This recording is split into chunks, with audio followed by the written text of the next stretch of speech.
Hello, my name is Kilan Ashad Bishop. I hail from the Golden State of California, but it is my distinct honor to speak to you today on behalf of the frontline communities of the city that I now call home, Miami, Florida.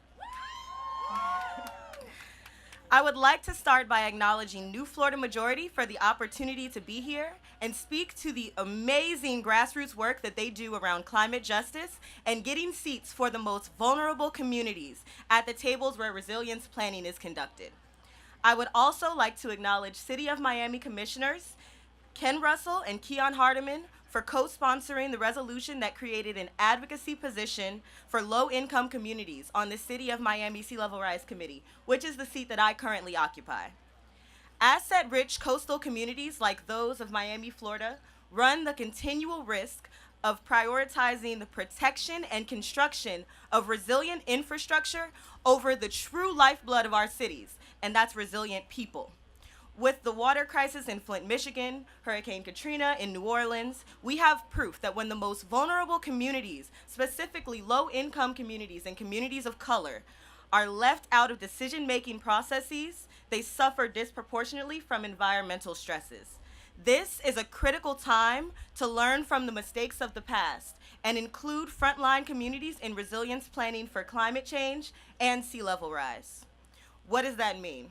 Well, as a black woman, I can say that if you don't have someone that looks like me at the table, you're doing it wrong. That's right.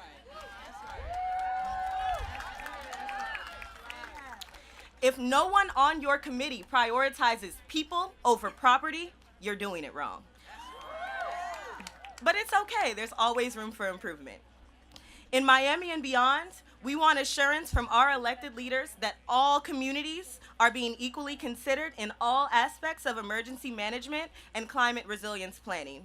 We especially need to know how our leaders plan to protect low-income families and neighborhoods from threats such as public health crises and climate gentrification of low-income but high-elevation neighborhoods.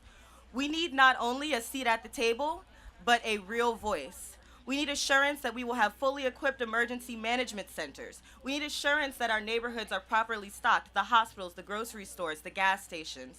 We need assurance that residents are considered for the jobs that come out of overhauling basic infrastructure.